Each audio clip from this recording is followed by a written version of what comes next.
तर जनसुरक्षा विधेयक विधानसभेत मंजूर झालं आणि आवाजी मतदानानंतर विधेयक मंजूर करण्यात आलं। मुख्यमंत्र्यांनी हे विधेयक मांडलेलं होतं। विधेयकावर 12,000 जनतेकडून सूचना आल्या असं मुख्यमंत्र्यांनी यावेळेला सांगितलं। सूचना आणि हरकतीनंतर या विधेयकात 3 बदल केले गेले। महाराष्ट्रात केवळ 2 तालुक्यांमध्ये सध्या नक्षलवाद शिल्लक आहे। पुढच्या वर्षी या 2 तालुक्यांमध्ये सुद्धा नक्षलवाद दिसणार नाही असं मुख्यमंत्र्यांनी यावेळेला सांगितलेलं आहे। माओवाद हळूहळू संपुष्टात येतोय असं म्हणत माओवादी संघटना लोकशाही आणि संविधान मानत नाहीत आणि त्यामुळेच या शहरी नक्षलवादाला आळा घालण्यासाठी हे विधेयक आणलं गेल्याचं मुख्यमंत्र्यांनी सांगितलेलं आहे। आपण या सभागृहाने हे जे काही बिल आहे हे एकमताने मान्य करावं अशा प्रकारची विनंती करतो। प्रश्न असा आहे की दोन्ही सभागृहांच्या संयुक्त समितीच्या प्रतिवृत्तानुसार असलेल्या सन 2024च्या विधानसभा विधेयक क्रमांक 33 महाराष्ट्र विशेष जनसुरक्षा विधेयक 2024 विचारात घ्यावे का? अनुकूल असतील त्यांनी होय म्हणावे, प्रतिकूल असतील त्यांनी नाही म्हणावे। होयचे बहुमत आहे, होयचे बहुमत आहे। दोन्ही सभागृहांच्या होयचे एकमत आहे, होयचे एकमत आहे। दोन्ही सभागृहांच्या संयुक्त समितीच्या प्रतिकृत्यानुसार असलेल्या विधेयक विचारात घेण्यात येत आहे।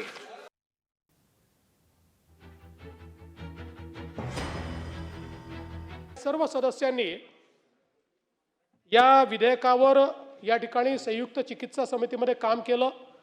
पहिल्यांदा तर मी समिती प्रमुख आणि समितीच्या सर्व सदस्यांचे आभार मानतो की त्यांनी सातत्याने या विषयावर चर्चा करून क्लॉज बाय क्लॉज विचार करून त्याचप्रमाणे जवळपास 12,000 सूचना या जनतेकडून आल्या होत्या, त्याचंही वर्गीकरण करून आणि आपला जो अंतिम अहवाल आहे तो अहवाल या सभागृहाला सादर केलेला आहे। मला हे विशेषतः नमूद केलं पाहिजे की हा अहवाल सादर होत असताना या अहवालाला कुठली डिसेंट नोट नाही। हे जे काही 4 राज्यांनी कायदे केलेले आहेत या कायद्यांसारखा कायदा करण्याकरता या ठिकाणी सांगितलं। आता मला हे देखील लक्षात आणून द्यायचंय की हा अर्बन माओवाद आज आलेला आहे का? आणि या सगळ्या राज्यांनी हा जो कायदा केला यानुसार केंद्र सरकारने सगळ्या राज्यांना हे ॲडवाइस केलं की राज्यांनी असा कायदा केला पाहिजे। या ठिकाणी भारतीय संवैधानिक व्यवस्था उलटून लेनिन आणि मार्क्सने जी व्यवस्था चीनमध्ये उभी केलेली आहे ती व्यवस्था या देशामध्ये उभं करायचा अशा प्रकारचा हा यांचा विचार आहे। महाराष्ट्रामध्ये पूर्वी 4 जिल्हे आपले माओवादाने ग्रसित होते, आता केवळ 2 तालुक्यांमध्ये आपल्याला त्या ठिकाणी ऍक्टिव्ह माओइझम दिसतंय आणि ते देखील पुढच्या वर्षभरामध्ये त्या ठिकाणी राहणार नाही अशा प्रकारची अवस्था आहे।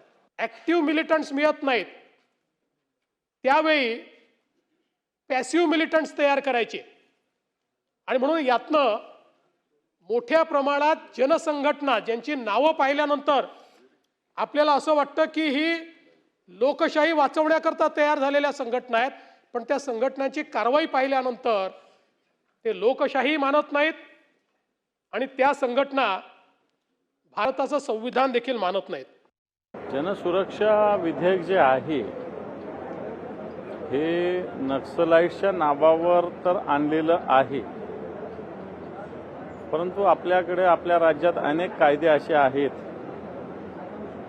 की मला असं वाटत नाही नवीन कायद्यांची गरज आहे। जे विधेयक आलेलं आहे याचा हेतू शुद्ध तर काही दिसत नाहीये, कारण एक नवीन शब्दप्रयोग अर्बन नक्सलाइट्स या सरकारने वापरायला सुरुवात केलेला आहे आणि मला वाटतं हाच शब्द खऱ्या अर्थानं सत्ताधारी पक्षाच्या मनात काय उद्देश आहे याच्याविषयी शंका निर्माण करणारा आहे।